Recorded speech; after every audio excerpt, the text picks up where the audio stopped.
In this video, we will look at the story of the family of Imrân, which was revealed during the dialogue between Prophet Muhammad, peace be upon him, and the Christians of Najran.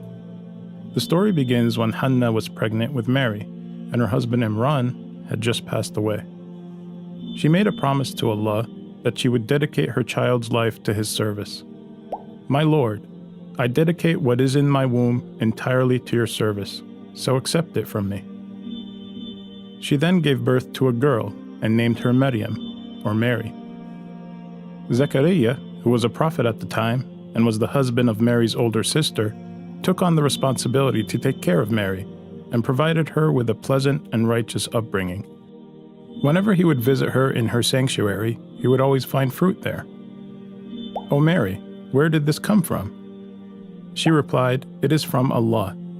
Surely Allah provides for whoever He wills without limit." Seeing this miracle, Zechariah made a prayer to Allah. "My Lord, grant me by your grace righteous offspring. You are certainly the hearer of all prayers." Soon after, as he stood praying in his sanctuary, the angels called out to him, "Zechariah, Allah gives you good news of the birth of Yahya, or John, who will confirm the word of Allah, and will be a great leader, chaste, and a prophet among the righteous. My Lord, how can I have a son when I'm very old, and my wife is barren?" He replied, "So will it be. Allah does what He wills."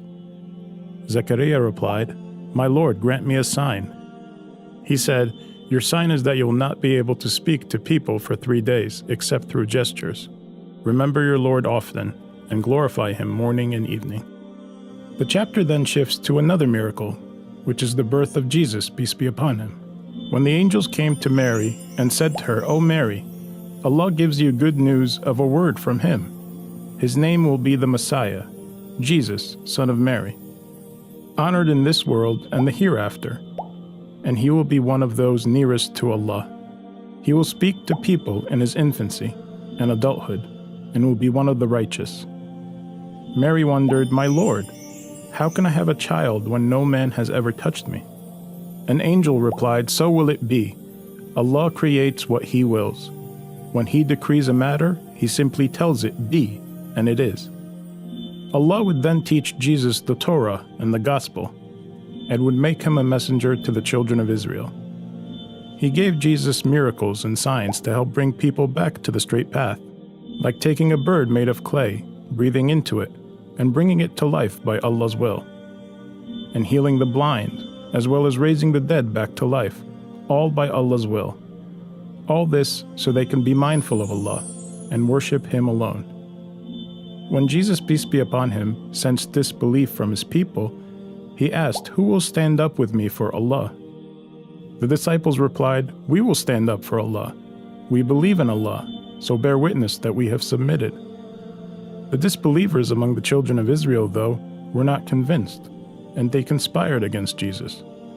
So Allah said to Jesus, "O Jesus, I will take you and raise you up to myself. I will deliver you from those who disbelieve, and elevate your followers above the disbelievers until the day of judgment. Then to me you will all return, and I will settle all your disputes." These verses indicate that Jesus was saved by Allah from those who conspired against Him, which dispels the notion that He was crucified and killed. The chapter then makes an important comparison between Jesus and Adam, peace be upon them. How the creation of Jesus is similar to Adam. God created him from dust, then said to him, "Be," and he was. God's creation of Jesus with no father is indeed a miracle, but Him creating Adam with no father or mother is a greater miracle. God revealed these examples and arguments to Prophet Muhammad, peace be upon him, to counter the claims made by the Christians of Najran during their debate. The chapter goes on to invite Christians to come to common terms with the Muslims, and not to worship anyone other than Allah, and not to associate anyone with Him.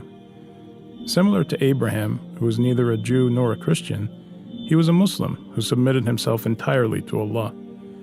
The chapter goes on to serve as a warning to Christians and Jews who distort the truth and make false claims about their scriptures.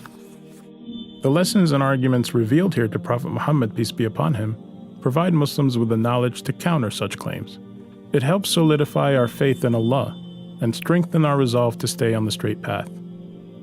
In the next video, we will conclude the chapter by looking at the internal challenges we face, from whispers and temptations that could lead us to disobey Allah and His Messenger, peace be upon him, which happened during the Battle of Uhud, when some of the Muslims ignored Prophet Muhammad's commands and followed their own desires, and the painful consequences of their decision.